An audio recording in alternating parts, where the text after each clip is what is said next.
changed. No. You kill your enemies, and then you make peace with what is left. It's no longer about nations, ideologies, or ethnicity. Fuck you, Frenchman. It's an endless series of proxy battles fought by mercenaries and machines. War and its consumption of life has become a well-oiled machine. Jesus, we should have gassed all of them. War has changed. If we've learned one thing from the Greeks, it's this, that all great tragedies involve a woman, and our story's Helen of Troy would be Rage After Storm. Now, for those of you unfamiliar with who Rage After Storm is, she is not Styx's biological sister, Spoonclank. Instead, she's a YouTuber that accumulated nearly 100,000 subscribers over the course of 6 months. Her popularity was explosive. She was networking with everyone, appearing on multiple streams. People were recommending her to their audiences nearly daily. She seemed to be a golden child, someone who captured a certain demographic and held its attention.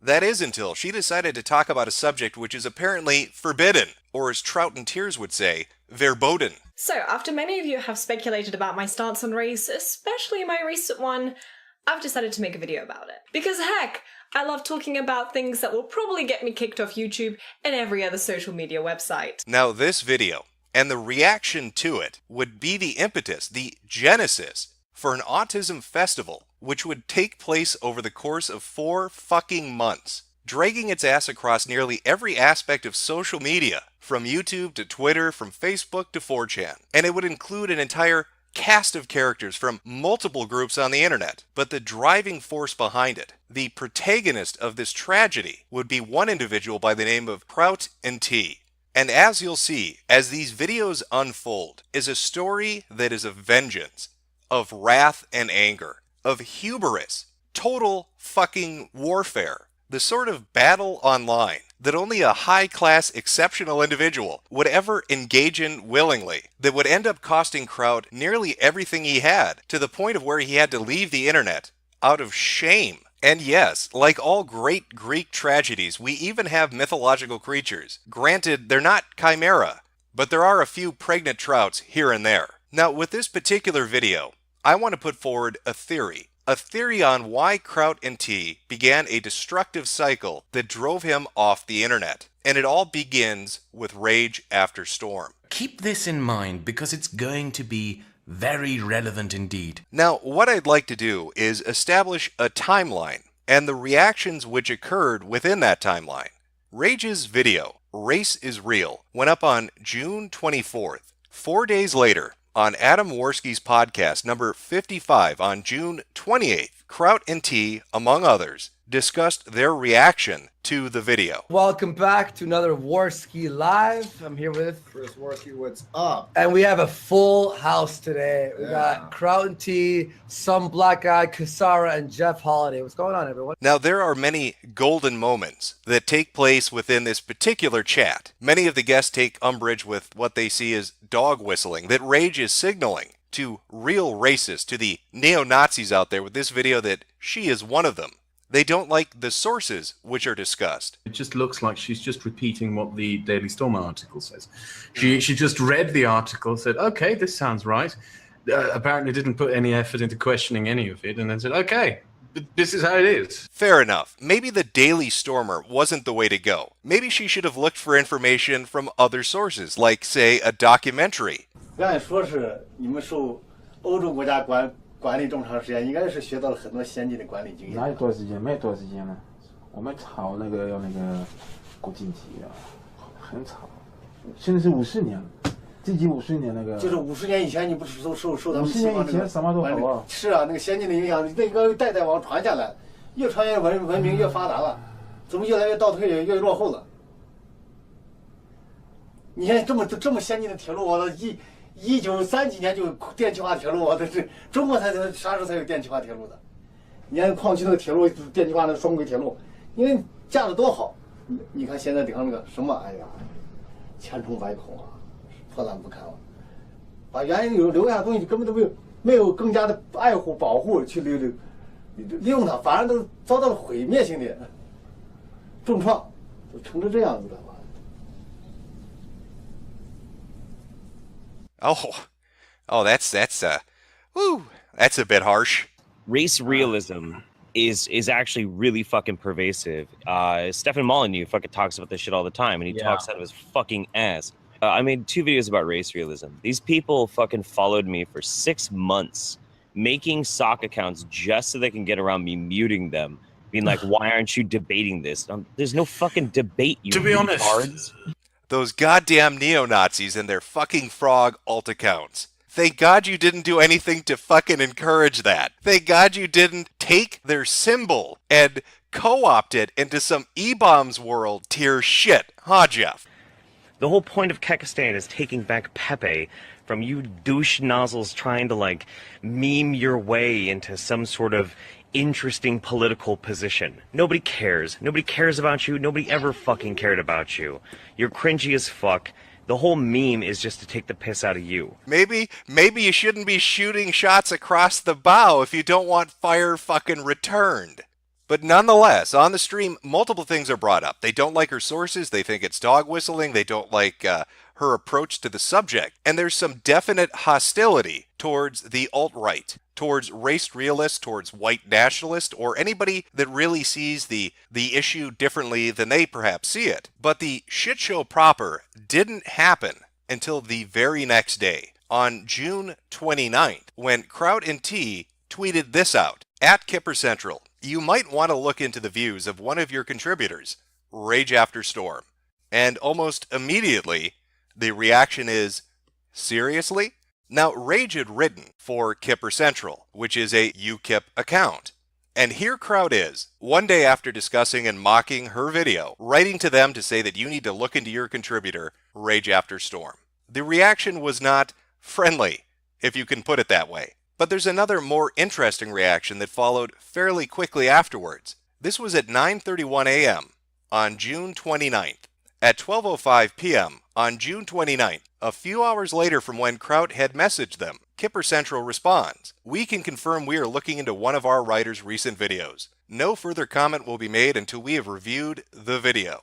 Now, the thing about Kipper Central is it's a relatively small account. Currently, it has 744 followers, and that's not a number that's drastically changed overnight. They didn't just lose 500,000. It's always been a small channel. So you can probably imagine their shock when they get this response to their announcement about a writer on their website. Great, it's Rage After Storm, and she appears to be a racist pig. Fill us in on what steps you take. Thank you. That's from Soledad O'Brien. Soledad O'Brien knows who Rage After Storm is. Soledad O'Brien is contacting a fucking Twitter account with 700 followers. And very shortly after that, on June 30th, the next day, Kipper Central releases this statement regarding Rage. "We have decided to suspend one of our writers, Rage After Storm, following a series of tweets and the content of one of her YouTube videos. When Rage first started writing for us, she was very down to earth and agreed with many of our other writers on many things. However, very recently, she has changed her views and has become sympathetic to ideologies we cannot endorse or facilitate, unless she reforms her thinking. We will have no option but to remove Rage from Kipper Central entirely. We hope she takes this opportunity to change her ways and rethink whether this is the best direction for her. To be clear, we will not tolerate Rage's current views and standpoints, and people with these views are not welcome in Kipper Central." So within 1 week of her video, she has been disavowed from the UKIP organization which she was associated with. The reaction, the lashback that happened online following this was a bit extreme, but it really ramped up on July 24th when Rage After Storm deleted her YouTube account and her Twitter account, because it was around this time that people went back and saw what Trout had written to Kipper Central and confronted him with it, stating that he had played a hand in basically driving Rage After Storm off of the internet. Trout did not have the best of reactions to that apparent viewpoint. He saw it as an attack on him from the alt-right, from race realists, from white nationalists, from the very people he was mocking in the stream when he made fun of her video. One day after she had shut down her accounts, Trout released this on his Twitter. "I find it fucking hilarious that some of you compared the tweet I made to the letter writing campaign Thunderfoot had to endure. And the best about all of this? Wait for it. Wait for it. I actually contacted her employer, who told me in person that I am absolutely in no way responsible for her being fired, and making it absolutely clear that it was their decision, that many of their writers watch her videos as well, and that many more contacted them by means other than tweets. You, who manufactured outrage over this, are a bunch of pathetic, whimpering little shits. Do you really have so little to add to the conversation that you have to pretend that someone has no personal responsibility for her actions, and pin it to someone who critiqued her views? Are your arguments so pathetically weak that you have to devolve into drama shit-flinging? You are a joke. A massive fucking joke. And yes, I'm looking at you there, Edgy Sphinx, Cedarwood, and Blondie. Especially Cedarwood and Edgy. You too? You, after complaining over moral grandstanding? Complaining that people opposed to you do too much drama and no substantive debate over issues? And what do you do about these complaints? You go looking for shit to fling like the little shit-flinging mental midget monkeys that you actually are. Pathetic. Tweets with screen caps to follow. Oh, but Trout wasn't done there. Oh boy, it's almost like actions have fucking consequences. Actions have consequences, huh, Trout? Actions have consequences. Really makes you, oh shit, my codec's going off. Who's that? Oh, it's Sour Snake. What's that, Snake? Actions have consequences. Okay, thanks, buddy. Thanks for checking in. The very next day, after all those Twitter spats, Trout releases this video, Artificial Outrage. You can tell from the like-dislike ratio that things did not go smoothly. And it's no surprise, really. Listen to who he blames for this artificial outrage. This nonsense, of course, took its path down the road of ridiculousness, most amusingly with the paragons of ethical behavior joining with them, the doxing AIU scumfuck crowd. And, of course, half of Twitter's alt-right frog accounts about how I supposedly went after her private supposed job, how I tried to censor her, a whole lot of other bullshit. And he has a few things to say about Rage in particular, and about Kipper Central's decision to disassociate or disavow her. Rage After Storm didn't have a paying job at Kipper Central. Kipper Central distanced itself from her anyway because, what a shock. They don't wish to associate with racists. But one of the more interesting pieces from the video itself is when he addresses the tweet that he had sent to Kipper Central. I want you to pay particular attention to how he words this,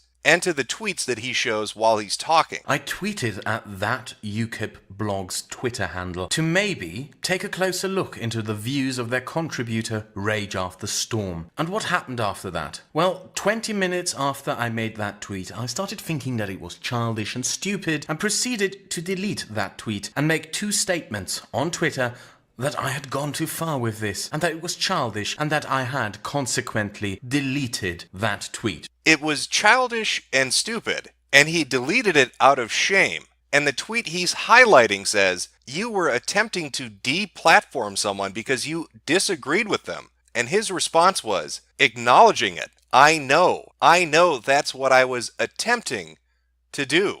A lot of the discussion around the events of what happened with Rage After Storm, about did Trout have a hand in getting her disassociated or disavowed? Did he have a hand in pushing her off the internet? Focus on the idea of the consequence, but rarely talk about the intent. Trout is openly discussing the intent right here. He was attempting to get her deplatformed. There's no arguing about that. He says it himself. He acknowledges it, and the tweet responds. But what I'd really love to know is what changed from him saying this on Andy Worski a month ago. I'm mainly looking at her sources. I'm not going to make any kind of emotional or moralizing arguments. To saying this in the video. And in the end, your Nazi bitch queen, Rage After Storm, as much as you would like to fantasize about her being silenced, packed her bags and ran away like a little bitch. I'm not going to get emotional. I'm not going to make this personal to racist Nazi little bitch queen.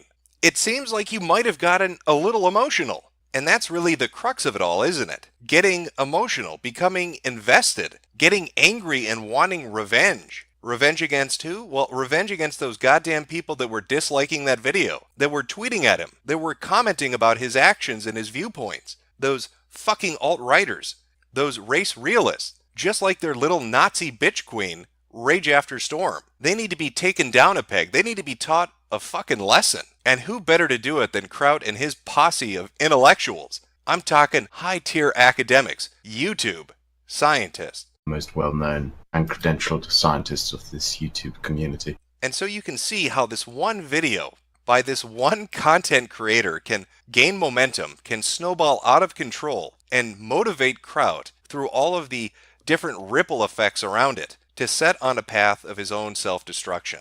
Everything he has done for the last 4 months is to get petty revenge at a perceived slight from a political group or those purporting to believe in a certain ideology. He was simply pissed off. And the things we'll be discussing in these videos, they're not just about past events. They pertain to things that are happening currently and are going to be happening in the future. You saw it yourself on the Andy Worski podcast. There were 2 people there that ended up in that Discord with Trout. His 24-hour op Discord we'll be talking about next video. There was Trout himself and Jeff Holiday. You know, it's crazy. I wasn't there somebody else? I mean, there was Trout, yeah, and there was Jeff Holiday, but was anybody else in that call when all this shit started? When the very origin event that led to Trout creating a Discord to go after people? Was there anybody else there aside from Trout and Jeff Holiday? Andy, can you give me some information here?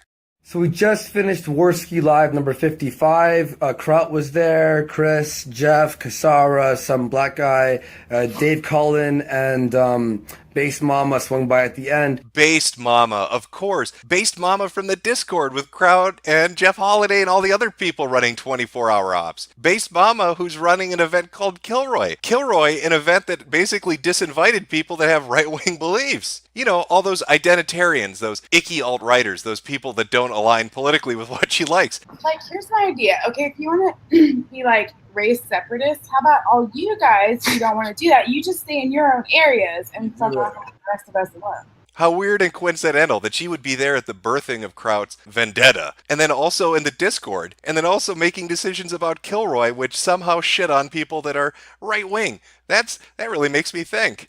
That'll be fun to dig into. Put on my tinfoil hat, let's go fucking crazy with this shit. Because I'll tell you, I'm here for the fucking laughs. And what's coming up next is some of the cringiest fucking shit from so many people. It's mind-blowing. This originally was going to be one video, but these autistic fucks can't cool it off for like 5 minutes and let me complete it. It's just fucking day after day of golden quotes. I can't even go over a list of the shit that's coming up. We've got YouTube scientists, we've got people getting cucked. It's some crazy shit. So allow me to introduce you to the concept of a new type of Advent calendar. We're not celebrating baby Jesus. We're celebrating Spurgs. We're going to call this an autism calendar. Every day's a new surprise. So prepare yourself for part 2, my fellow academics. I'm Pickle Rick!